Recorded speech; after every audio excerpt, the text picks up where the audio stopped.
News, सच जरूरी है। नमस्कार, आप देख रहे हैं MNS न्यूज और मैं आपके साथ सेजल। आई नजर डालते हैं आज की खास खबरों पर। गोरखपुर वाराणसी 4 लेन पर बुलेरो 6 बार पलटी, ड्राइवर फरार। गोरखपुर वाराणसी 4 लेन पर शनिवार सुबह तेज रफ्तार बुलेरो अनियंत्रित होकर टाटा मैजिक से टकरा गई। टक्कर के बाद बुलेरो 5-6 बार लुढ़कते हुए पलट गई, लेकिन कुछ सेकंड में खुद ही सीधी होकर खड़ी हो गई। हादसे के दौरान टाटा मैजिक पर रखा सामान सड़क पर बिखर गया और वाहन झटके से किनारे खिसक गया। आसपास मौजूद लोगों ने बताया कि पलटी होने के बाद भी किसी के घायल न होना चमत्कार जैसा था। जैसे ही बुलेरो रुकी, उसका ड्राइवर मौके से फरार हो गया। पुलिस ने दोनों वाहनों को कब्जे में लेकर जांच शुरू कर दी। मझगावा फ्लाईओवर के पास हुए इस हादसे की सूचना तुरंत पुलिस को दी गई। पुलिस सीसीटीवी फुटेज के आधार पर ड्राइवर की तलाश में जुटी हुई है। हादसे के कारण हाईवे पर कुछ देर जाम जैसी स्थिति बन गई। स्थानीय लोग टूटकर पहुंचे बुलेरो और बिखरे सामान को देखकर हैरान रह गए। पुलिस ने कहा कि दोनों वाहनों की जांच जारी है और यह पता लगाया जा रहा है कि बुलेरो किसकी थी और ड्राइवर अचानक क्यों फरार हुआ। अगली खबर, सड़क हादसे में पंजाबी गायक हरमन सिद्धू की मौत, 37 वर्षीय उम्र में छोड़ दी दुनिया। पंजाब के मानसा जिले के खयाला गांव के 37 वर्षीय पंजाबी गायक हरमन सिद्धू की सड़क हादसे में मौत हो गई। उनकी कार मानसा पटियाला रोड पर एक ट्रक से टकरा गई, जिससे मौके पर ही उनकी जान चली गई। हादसा इतना गंभीर था कि कार बुरी तरह क्षतिग्रस्त हो गई और उन्हें बचाया नहीं जा सका। हरमन सिद्धू कई साल पहले गायिका मिस पूजा के साथ गीत पेपर जब प्यार में चर्चा में आए थे। उनकी आवाज और सरल व्यक्तित्व ने उन्हें स्थानीय स्तर पर खास पहचान दिलाई थी। हरमन उनके पीछे पत्नी और एक छोटी बेटी को छोड़ गए। परिवार पहले ही पिता के निधन से दुखी था और अब यह दुर्घटना उनके लिए बड़ा सदमा है। खयाला गांव में हरमन की मौत की खबर फैलते ही लोग शोक में डूब गए। पुलिस ने दुर्घटना स्थल और ट्रक की जांच शुरू कर दी है। प्रारंभिक जानकारी के अनुसार टक्कर के कारण कार का नियंत्रण पूरी तरह बिगड़ गया था और घटना सड़क सुरक्षा को सतर्कता की आवश्यकता की फिर से उजागर करती है। हरमन सिद्धू का अचानक जाना पंजाबी संगीत जगत को उनके प्रशंसकों के लिए एक बड़ी क्षति है।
अगली खबर, भोपाल मामूली टक्कर पर 20 बदमाशों ने कॉलोनी में घुसकर 4 युवकों को पीटा। भोपाल में के रोहित नगर में मामूली गाड़ी टक्कर के विवाद के बाद करीब 20 बदमाशों ने रात में कॉलोनी में घुसकर 4 युवकों पर लाठी डंडों से हमला किया। आरोपियों ने युवकों को सड़क पर गिराकर बेरहमी से पीटा और मौके से फरार हो गए।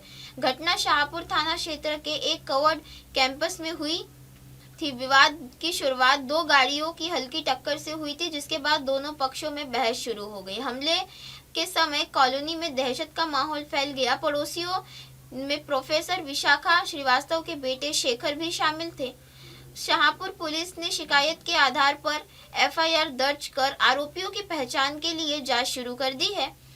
कार नंबर के आधार पर आरोपियों की तलाश की जा रही है। सुरक्षा कैमरे और वीडियो फुटेज से यह घटना कैद हुई, जिसमें देखा गया कि आरोपियों ने करीब 10 मिनट तक युवकों पर हमला किया। स्थानीय लोग इसे सुरक्षा व्यवस्था की गंभीर चूक मान रहे हैं। पुलिस ने आश्वासन दिया है कि सभी आरोपियों के खिलाफ गंभीर रूप से कार्रवाई की जाएगी। अगली खबर, दिल्ली पाक से भेजे गए हथियारों का जखीरा पकड़ा। लॉरेंस और बम्बिहा गैंग तक सप्लाई होनी थी।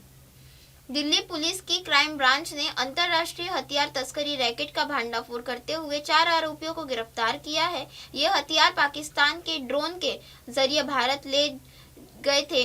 पुलिस के अनुसार हथियारों की खेप पंजाब के रास्ते कुख्यात गैंगस्टर तक पहुंचाई जानी थी। इससे लॉरेंस बिश्नोई, बम्बिहा गोगी और हिमांशु भाऊ गैंग शामिल थे। बरामद हथियारों के तुर्की और चीन में बने आधुनिक हथियार शामिल है।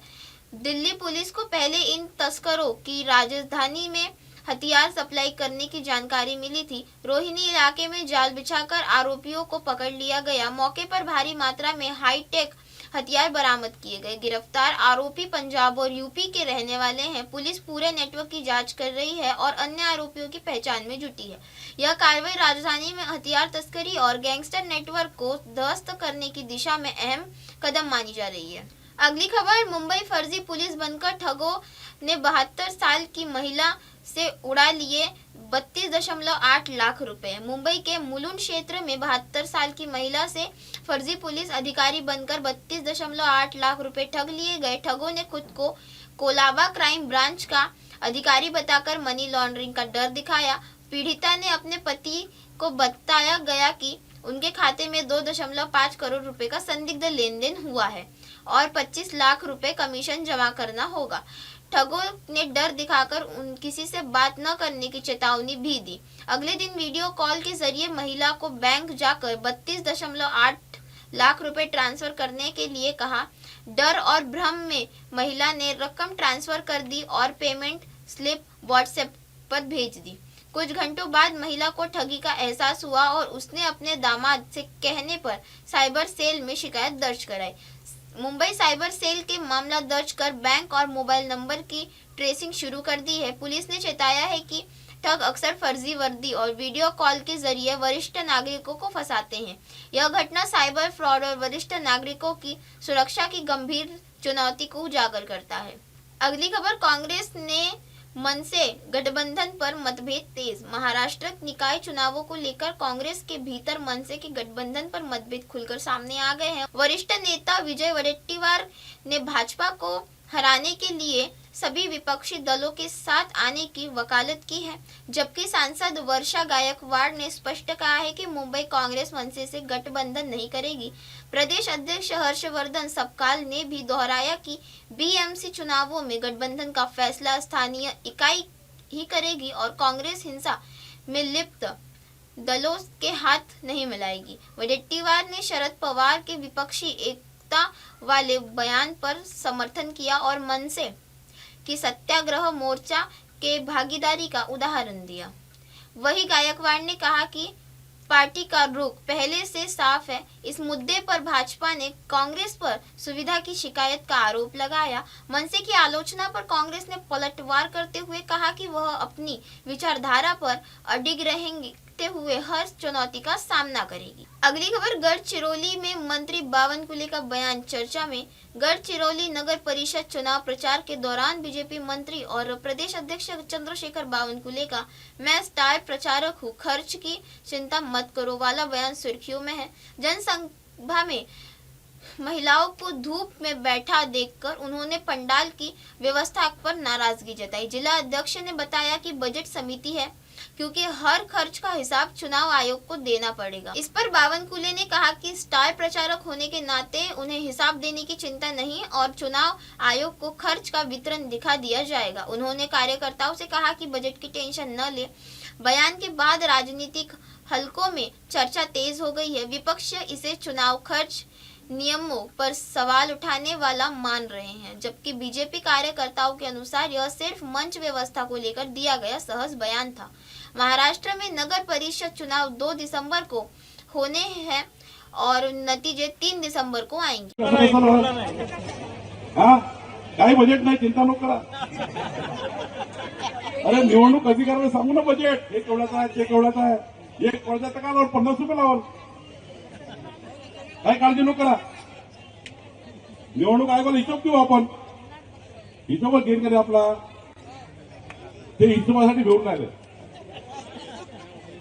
आणि मी 4 प्रचारक आहे, त्यामुळे कशाला हिशोब लागते आणि त्यामुळे राज्यावर आम्ही हिशोब देऊ। आमच्या लाडक्या बहिणीला उन्हात नाही बसवा त्यानंतर चला दोन्ही हात वर जरा हात वर करून सांगा. मध्य प्रदेश में एसआईआर कार्य के दौरान 2 बीएलओ की मौत, एक गंभीर. मध्य प्रदेश के मतदाता सूची पुनर्निरीक्षण के काम में लगे 3 बीएलओ की हालत बिगड़ने की घटना सामने आई है. दमोह जिले में शिक्षक और बीएलओ सीताराम गौड़ की ड्यूटी के दौरान तबियत बिगड़ गई और जबलपुर में ले जाते समय उनकी मौत हो गई. वे काम के दबाव से मानसिक रूप से परेशान बताए जा रहे. वहीं रायसेन में शिक्षक रमाकांत पांडे का भी देर रात बीमारी के चलते निधन हो गया. परिवार का दावा है कि पांडे काम के भारी बोझ और लगातार फोन पर दिए जा रहे निर्देशों से बेहद तनाव में थे और कई दिनों से नींद नहीं ले सके थे. अधिकारियों ने परिजनों को नियमों के अनुसार सहायता और अनुकंपा नियुक्ति देने की बात कही है. इसके अलावा आगर मालवा के पाचोरा गांव में एक अन्य बीएलओ और शिक्षक मुकेश पेजवाल को ड्यूटी के दौरान हार्ट अटैक आया, जिससे उज्जैन में निजी अस्पताल में भर्ती कराया गया है और उनका इलाज जारी. अगली खबर, कुंडा में सपा नेता पर फायरिंग का आरोप, एक युवक की मौत, दूसरा गंभीर. प्रतापगढ़ जिले के कुंडा क्षेत्र में सरियावा गांव में जमीन और राजनीतिक विवाद ने शनिवार रात खौफनाक रूप ले लिया.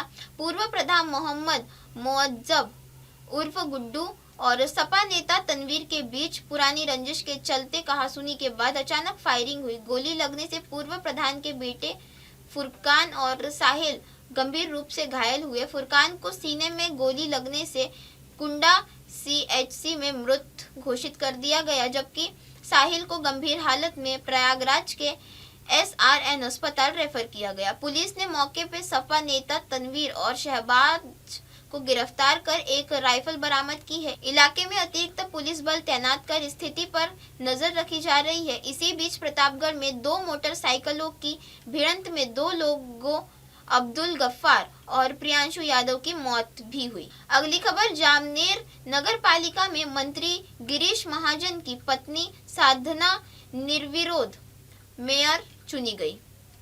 महाराष्ट्र के जामनेर नगर पालिका में चुनाव में मंत्री गिरीश महाजन की पत्नी साधना महाजन बिना किसी विरोध के नगराध्यक्ष चुनी गई. उनके साथ बीजेपी के 8 पार्षद भी निर्विरोध जीत गए, क्योंकि कांग्रेस, राकांपा और शिवसेना समूह के उम्मीदवारों ने नामांकन वापस ले लिया. जामनेर नगर पालिका लंबे समय से गिरीश महाजन के प्रभाव में रही है. यह जलगांव जिले की पहली म्युनिसिपैलिटी है जहां मेयर निर्विरोध चुना गया.